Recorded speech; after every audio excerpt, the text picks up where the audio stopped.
we get Punk. And oh, so of course, wait. Before we get into Punk, okay. I totally forgot.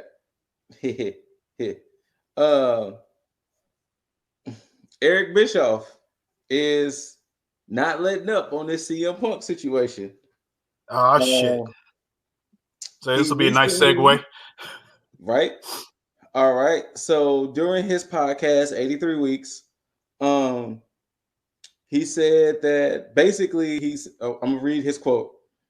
I think it's a mistake to put Punk on such a pedestal that you think he's so over that all he has to do is show up and sprinkle Punk dust on his opponent, and that Punk dust will elevate his opponent.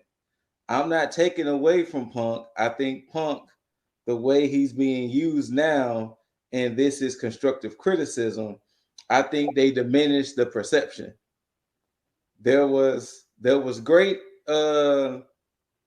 equity in the perception. He shows up, does a great promo, get a great reaction, does pretty much nothing. Punk is coming, yay. Punk is here, yay.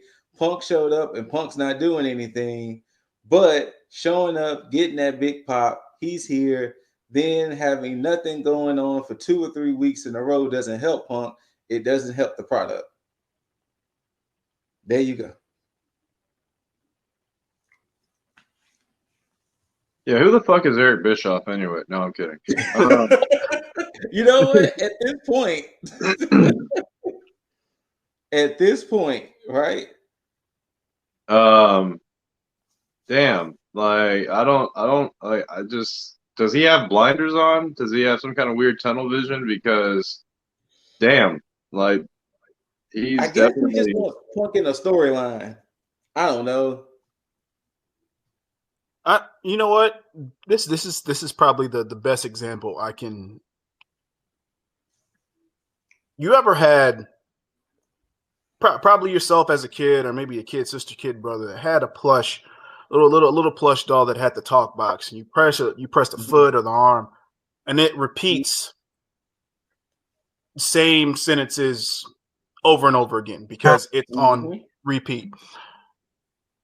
You ever sat and argued with one of those to try to get some type of understanding, but every time you press the button, it said the same dialogue over and over again? That's exactly what this situation is, because not one person that I've seen talk about Punk has said, oh, they're putting so much stock into Punk. They're not. Punk has never once come into this whole thing and stated, oh, I want to be at the top of the card. He's not on the top of the card for a reason, because he's allowing things to play out the way they need to play out, getting the ring rust off, and getting back into his own status quo. Not even Daniel Bryan or Bryan Danielson is doing that right now. He's just a utility player. To even piggyback off of that, the fact that he's been there like every week. Yes. Even if he's just coming out saying something, or even if he's just coming out to do a lap just to do commentary, the fact that he's been there ever since he signed the contract has been amazing to me personally. Yeah. Brock Lesnar, not to, cross the streams, Brock Lesnar comes back, beat up some dude. All right, I'll see y'all in about 2 weeks. Then comes back, hey, I want my title shot. All right, I'll see y'all at the pay-per-view. Yeah. And that's my main issue with that too, because if he was doing the opposite, if he came in and he took spots from other people, Eric Bischoff would be on 83 Weeks talking about, oh, you guys are signing all these people. Now you got Bryan Danielson and CM Punk taking spots from guys that's been there. So it's like, what do you want him to do?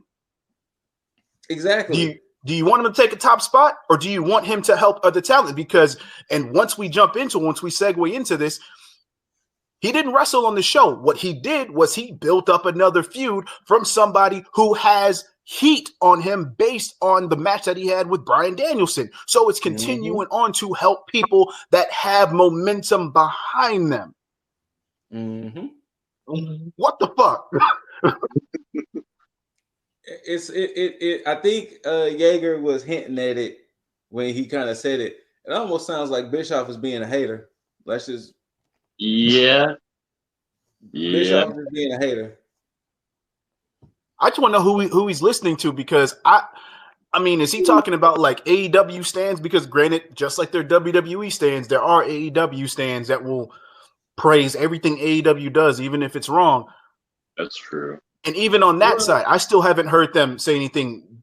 So I guess if we're piecing together what I said last week and what I said this week, if we're piecing it together, he's basically saying, in my head, I could be wrong, if CM Punk is this dude as we say he is, we made a big deal for the last 7 years about him coming back to wrestling. Now that he's back in wrestling, he's not moving the needle on the ratings, and they just have him showing up not doing nothing. So that's what it's kind of sounding like to me. It's kind of like Bischoff is saying, what's so special about this guy? He's not helping y'all's ratings. He's not going out there and wrestling every week. So why should we be caring about this guy? That's what it's starting to sound like. If you're piecing together everything he's saying, it's just like, okay, CM Punk, ooh. Yeah.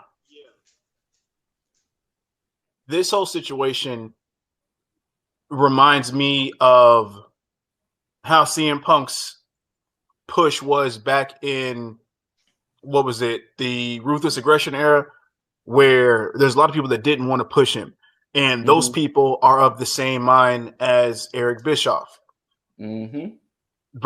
Basically stating that anybody that had like an indie push at the time, that being CM Punk, that being Bryan Danielson, that being the likes of Samoa Joe or AJ Styles, or anybody that came from Ring of Honor, you had a lot of people on that side who came in with a lot of internet hype, and WWE, WWF at the time would sign these guys and not know why, and then not know what to do with them because they weren't of a particular size. And that's the mindset that I get when I hear shit like this from Bischoff, because not one and granted, Punk is good in the ring, or rather he was good in the ring. He's getting his bearings back. But most of this, as far as Punk phenomena, is more so based off of the character that he is and just how polarizing of a figure that he was. The person that goes against the grain, the person that people can relate to.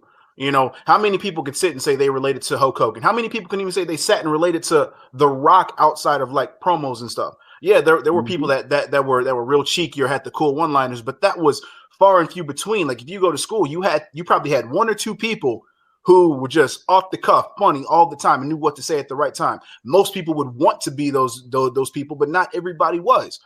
You know, a lot of people wanted to be a tough guy like Stone Cold. Not everybody was that, but he embodied something that a lot of people wanted to be. So when you have somebody like Punk, who is of a certain size with basically a small fish in a huge pond with a lot of big fish, you have somebody that's more relatable, because it's like, you know what? I get this guy. He fights for somebody like me. The same thing as a Darby Allin. So they don't get it, and it's cool. But I would rather them say, I don't get it, because even Jim Cornette would say, I don't get it. He'll say his piece about something, but he won't sound overly idiotic about something. You know, it's his bias. Eric Bischoff is coming off as somebody that's basically coming off as if he has the majority opinion, and he doesn't. So yeah. At this point, I'm like, fuck it. Yeah. I mean, to just kind of wrap up this part, to go into the segment, it seems like he's jealous. It seems like this is what I wish WCW could have been before it went belly up.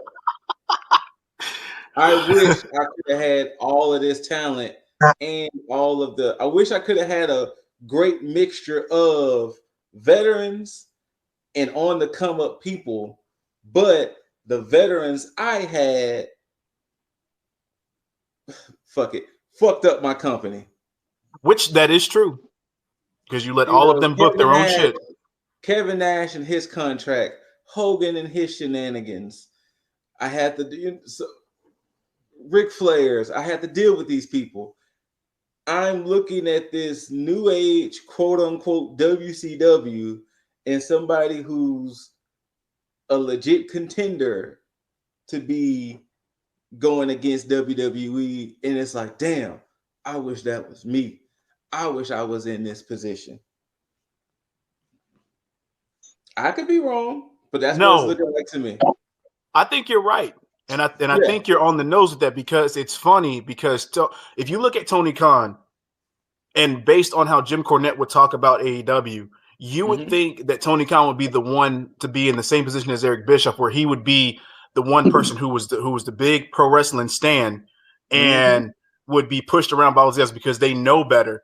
And he just has wide pockets, and they're like, you know what, we can milk this guy, have him do what we want to do, and then run this whole company. But he's not, because they respect him and they go behind his decisions. Now with Eric Bischoff, he was Michael Cole from the DX days with the high position. It's basically what it was, which is why he was with the NWO. Yep. So he could join with the cool kids. Yep. I'm glad you said that, Scoot. That's perfect.